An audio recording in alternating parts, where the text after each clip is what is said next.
Tech titan Alphabet will report third quarter earnings after the bell on Thursday. Shares of the company rose 6.5% this year, and it only trails Apple as the world's most valuable company. So joining us now to give us some insight on the company and what to expect from its results is Michael Nunez. He's technology editor at Gizmodo. Michael, thanks for joining us. Advertising is a huge part of the company's financials, as it has become with many companies. Can you talk to me a little bit about where it's deriving growth from in that ad space? Yeah, so Google reorganized a couple of years ago as Alphabet so that we could get more transparency about where money is coming in and where they're spending money. And after that reorganization, we've basically discovered what we already knew, which is that a large majority of the revenue generated by Alphabet is from advertising. So that's in a lot of Google products, things like Google Search, Google Maps, Gmail, anything with the Google brand on it is basically an advertising business, and that's where that's where Alphabet is collecting most of its revenue from.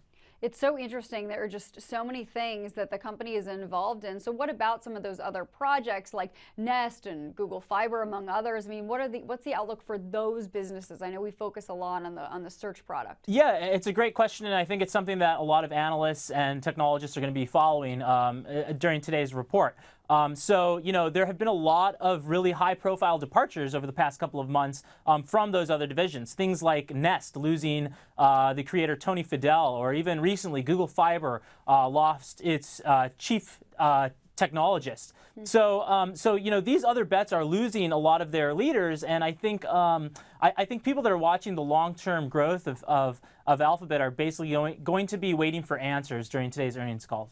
And there's still more. So Google just came out with the Pixel phone. Do you think it'll ever be a noteworthy competitor to Apple's iPhone? Look into your crystal ball. What do you think? Yeah, I mean, I think, the stock hit an all-time high after Pixel was announced. I gave it a less than favorable review, but I think people that are interested in Android and want to use something aside from the iPhone see the Pixel as a great choice. Hardware isn't where Google's making really not even a small percentage of its revenue. So in terms of the business, I think Google has a long way to go when it comes to hardware, but they're certainly investing in it. They had a lot of big announcements come out at a recent press event, and that is something again we'll be watching very closely to learn a little bit more about today. So it seems like you're pretty hopeful, but I guess we have to be fairly skeptical. What do you say is the biggest headwind for Alphabet at this point? The biggest headwind would be increasing competition from all ends. So, I mean, at this point, Google has sort of solidified itself as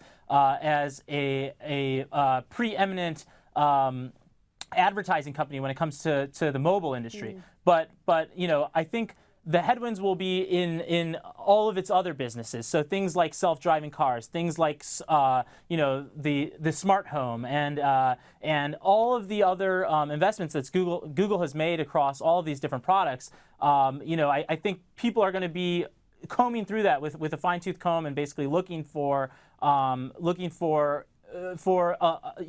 legitimacy. People want to make sure that Google is spending its money efficiently and effectively, and the reorganization basically gives us more insight into where that money is going. There's a lot to look through when that report does come out. Thank you for giving us at least a little bit of a head start, Michael. Appreciate it very much. And thank you everyone for watching. I'm Courtney Reagan. Have a great day. Hey CNBC fans, thanks for checking out our YouTube channel. Here you're going to find videos packed with all of the information that you need to be smarter about your finances. You can subscribe by clicking right here and click on all the videos around me or the I right here to watch the latest from CNBC. Thanks for watching.